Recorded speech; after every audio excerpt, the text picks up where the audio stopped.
Hey guys, Lord here, back in with another action figure review. Today we'll be taking a look at the Mattel Creations exclusive Masters of the Universe Origins Despara.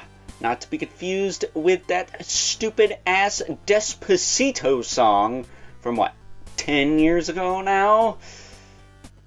Because let's just say, as far as reggaeton goes, your boy Overlord here thinks that's the Taco Bell of music and belongs in the flames of Tartarus. Give me La Bamba any day. That said, before we get too far ahead of ourselves, this of course is brought to us by the fine folks over at Mattel. I did say it was a Mattel Creations exclusive after all. Well, you're not paying attention again, you silly goose. But speaking of what belongs in the flames of Tartarus, getting into Despara's accessories, these stupid-ass Triclops swords. Why does she come with swords for dude figures in this line that are like twice the size of the chicks? So, like, these handles are about as big as her freaking forearms.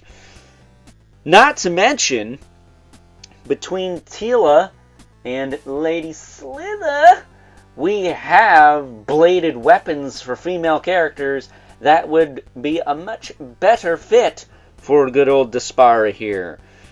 Better yet, if I bring in the superior Despara figure, the Masters of the Universe Classics one, who is not only superior because of her weapon choice, because she also came with a freaking staff that is unique to her. You cannot use this thing with a Origins figure at all. That's not happening.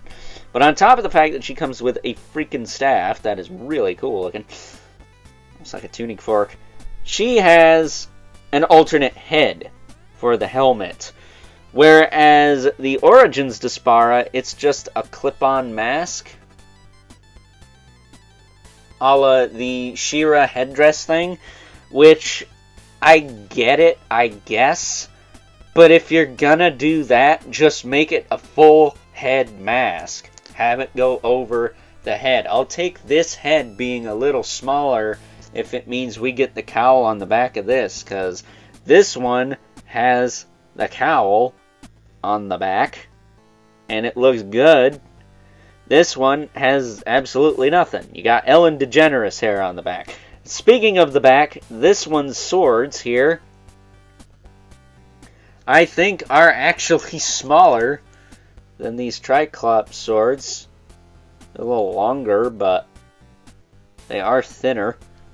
So you could, in theory, if you had two Classics Desparas, give this figure these swords.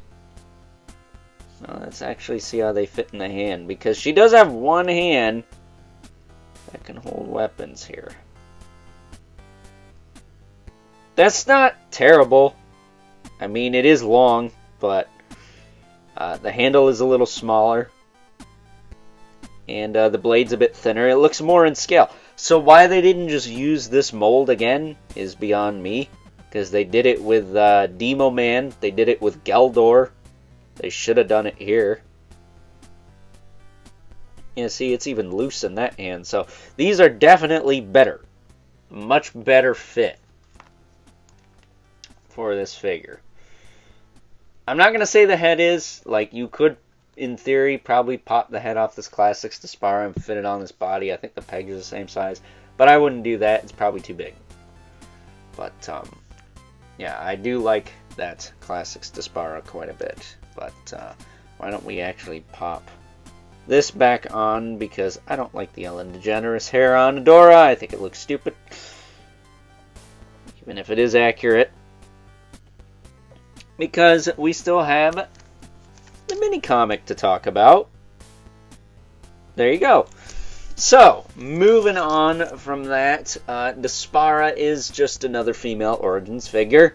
So, standard fare as far as articulation goes. The head will rotate. It is on a ball joint, so she can look up and tilt a little bit, but not a ton of range in that double ball peg. Shoulders will move out, back down. They will rotate forward and back. Single jointed elbow with rotation.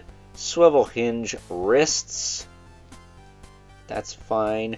Swivel in the waist. I will say, I got one for me and one for my buddy Evil Villain.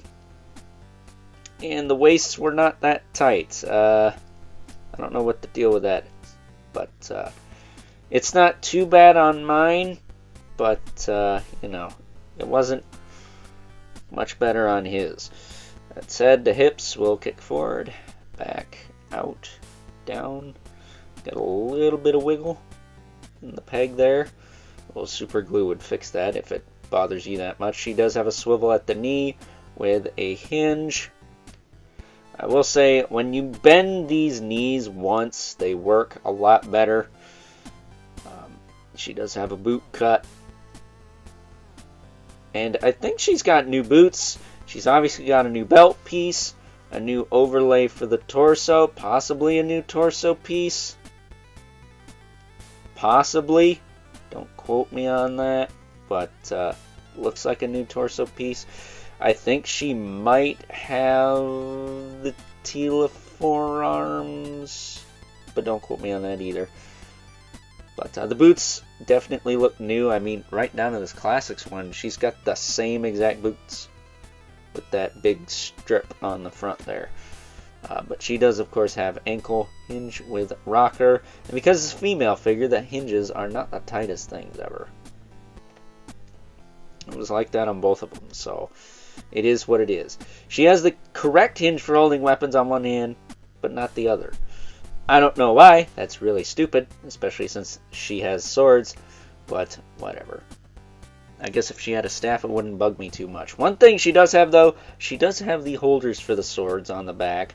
So this is where these will be going on mine, because her hands are just way too small to hold these things. And I still am perplexed as to why we got these swords again. They're just too freaking big.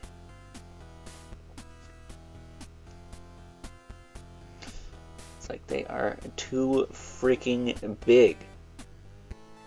Like my cock. They are too freaking big for her hands. So, setting her there. She is cool, don't get me wrong, but she is not perfect. I would have rather had a swappable head, the staff, at least the Tila swords if you're going to reuse swords. Like, use swords that are made for female figures. Like, what the heck are we doing here? But I will say, compared to the likes of the stupid rock people and, you know, characters like that who are, for lack of a better term, lame, I like her quite a bit. She is cool, but she is not perfect. So before we wrap this up, let's bring in our two regulars, the Mythic Legion's Brother Mandibulith, right there, and the infamous 11 Spawn, who as usual towers over everyone because he is not a 5-inch scale figure. That said, good old Despara here would make a fine female addition to the men, or I guess peoples in men in red and black club. So with that being said, it's time now that we move right along and wrap things up with some final thoughts. Overall, and while I am still very happy to be adding good old Despara to my Masters of the Universe Origins collection, she could have been done a lot better. Let's face it. The swords, the mask, the fact that she doesn't have her freaking staff, she could have been done a lot better. And even if it would have made her a deluxe figure, I would have much rather have preferred her done better. I'll pay more if you do it better. If you're gonna half-ass it still, I'm not gonna pay more. Hasbro. That said, that Marvel vs. Capcom line looks pretty good. So, with that being said, hope you guys enjoyed this review. Until next time, I'll catch you guys later.